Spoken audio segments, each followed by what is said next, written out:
Assalamualaikum warahmatullahi wabarakatuh. Halo semua. Kenalin, nama saya Yulia Prabawati. Nama saya Aulia Fira. Kami dari S1 Keperawatan UPN Veteran Jakarta. Nah, di sini kami akan mengedukasi tentang tips pencegahan komplikasi diabetes mellitus tipe 2.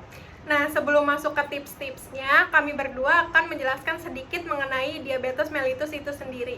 Langsung saja masuk ke pembahasannya. Nah, yang pertama itu ada pengertian dari diabetes mellitus. Nah, DM ini adalah penyakit kronis yang disebabkan karena adanya gangguan pada insulin. Nah, gangguan insulin ini bisa disebabkan karena pertama, produksi insulin tidak tercukupi yang berhubungan dengan organ produktor insulin atau organ pankreas yang tidak bisa berfungsi secara maksimal. Atau yang kedua, yaitu ketika tubuh tidak maksimal dalam menggunakan insulinnya. Nah, kondisi gangguan insulin ini bisa menyebabkan peningkatan kadar gula darah yang akan menyebabkan kerusakan di berbagai sistem di dalam tubuh. Nah, meningkatnya kadar gula darah ini sering disebut dengan hiperglikemia. Nah, selanjutnya itu ada klasifikasi atau pengelompokan penyakit diabetes mellitus. Nah, secara umum DM ini dibagi menjadi 4 kelompok. Yang pertama itu ada DM tipe 1, yang kedua ada DM tipe 2, yang ketiga ada diabetes tipe lain, dan yang keempat ada gestasional diabetes. Selanjutnya masuk ke tanda gejala diabetes mellitus. Yang pertama ada kesemutan atau mati rasa. Nah, kesemutan atau mati rasa ini diakibatkan karena kerusakan dan gangguan pada fungsi saraf yang disebabkan oleh peningkatan kadar gula darah. Yang kedua, penglihatan kabur. Nah, penglihatan kabur ini diakibatkan karena adanya penarikan cairan dari jaringan lensa mata karena meningkatnya kadar glukosa dalam darah. Yang ketiga, ada proses penyembuhan luka yang lama. Nah, luka yang lama sembuh ini disebabkan karena tersumbatnya arteri-arteri yang menyebabkan kurangnya sirkulasi darah di dalam kaki, termasuk sel darah putih yang berperan penting dalam melawan kuman yang masuk ke dalam tubuh pada tahap inflamasi untuk pencegahan infeksi. Yang keempat, ada proses mudah lelah. Kondisi hiperglikemia yang dialami oleh penderita diabetes ini mengakibatkan glukosa dalam darah tidak dapat masuk ke dalam sel. Nah, sehingga sel tubuh ini nggak bisa nerima energi yang seharusnya dibutuhkan. Hal tersebutlah yang membuat penderita diabetes ini menjadi lebih cepat lelah. Yang kelima, ada proses mudah haus polidipsi, mudah lapar polifagi, dan mudah mengantuk. Hal ini berkaitan dengan peningkatan kadar gula dalam darah. Selanjutnya itu ada komplikasi dari penyakit diabetes mellitus. Nah, komplikasi DM ini dibagi lagi menjadi 2 kelompok, yaitu ada komplikasi yang akut dan ada komplikasi yang kronis. Nah, kalau komplikasi yang akut ini terjadi akibat ketidakseimbangan glukosa darah dalam jangka waktu yang pendek. Contohnya itu ada diabetic ketoacidosis, ada hiperglikemik hiperosmolar non-ketotik, dan ada hipoglikemik. Nah, kalau yang komplikasi kronis ini terjadi pada semua pembuluh darah di seluruh bagian tubuh atau biasa disebut dengan angiopati diabetik. Nah, angiopati diabetik ini dibagi lagi menjadi 2, yaitu yang terjadi di pembuluh darah kecil dan yang terjadi di pembuluh darah besar.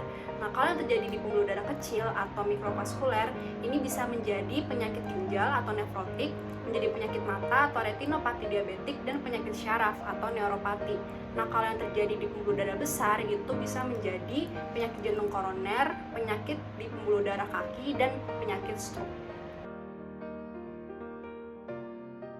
Selanjutnya masuk ke pembahasan inti dari video ini, yaitu tips mencegah komplikasi diabetes mellitus tipe 2 menurut Kemenkes atau Kementerian Kesehatan. Yang pertama, ada mengkonsumsi obat secara teratur sesuai dengan anjuran dokter. Nah, penggunaan obat diabetes seperti insulin harus dilakukan secara teratur dan harus sesuai anjuran dokter. Hindari penggunaan obat dengan dosis yang salah dan jangan sampai lupa untuk mengkonsumsi obat tersebut. Nah, penggunaan insulin juga perlu dibarengi dengan pengetahuan cara penyuntikannya dan cara penyimpanannya. Nah, jangan sampai salah juga menyuntikkan insulin karena menyebabkan insulin tersebut itu tidak dapat bekerja dengan optimal. Yang kedua, menjaga kadar gula darah. Nah, menjaga kadar gula darah ini bisa dengan melakukan tes rutin kadar gula darah atau rutin check up ke dokter. Kadar gula darah yang terkontrol mencegah terjadinya komplikasi pada penderita diabetes. Jadi, jika kita rutin melakukan check up ke dokter, maka akan menurunkan resiko terjadinya komplikasi. Nah, yang ketiga itu ada menjaga pola makan. Nah, menjaga pola makan bisa dengan mengonsumsi makan makanan yang sehat seperti sayur-sayuran dan buah-buahan. Kurangi makanan yang memiliki kandungan seperti lemak, gula, dan makanan asin. Selain itu, penderita diabetes sebaiknya juga menghindari asupan yang mengandung lemak tersaturasi. Contohnya goreng-gorengan dan makanan cepat saji. Agar penyakit tidak menjadi ganas, penderita diabetes harus pintar mengatur pola makan sehari-harinya. Salah satu caranya adalah dengan menghindari makan dalam jumlah porsi yang banyak atau terlalu berlebihan. Di samping itu, penderita diabetes juga dianjurkan untuk mengonsumsi makanan yang mengandung karbohidrat kompleks seperti beras merah, oatmeal, dan roti gandum. Nah, yang keempat itu melakukan aktivitas fisik dengan teratur seperti berolahraga. Nah, penderita diabetes dianjurkan untuk berolahraga sebanyak 5 kali dalam seminggu dengan durasi minimal 30 menit. Beberapa olahraga yang bisa dijadikan pilihan adalah berjalan santai di pagi hari, berenang, dan aerobik. Yang kelima, ada menjaga kesehatan kulit dan mengecek apakah timbul infeksi kulit dan gangguan kulit. Beberapa jenis infeksi yang cukup umum terjadi pada penderita diabetes adalah luka ulkus di kaki. Jika terdapat luka pada kaki, maka harus segera dirawat lukanya dengan baik dan jangan lupa untuk mengunjungi dokter supaya dilakukan pemeriksaan secara langsung. Nah, jangan anggap sepele infeksi walaupun sekecil apapun luka yang terlihat di tubuh kita. Jadi, penanganan luka yang cepat dan baik itu bakal menurunkan resiko terjadinya amputasi kaki pada penderita diabetes.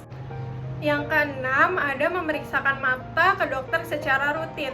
Pada organ mata, penderita diabetes dapat mengalami komplikasi seperti retinopati, katarak, dan glaukoma yang dapat berujung pada kebutaan. Yang ketujuh, waspada jika merasakan kesemutan, rasa terbakar, hilangnya sensasi dan timbul luka pada bagian bawah kaki.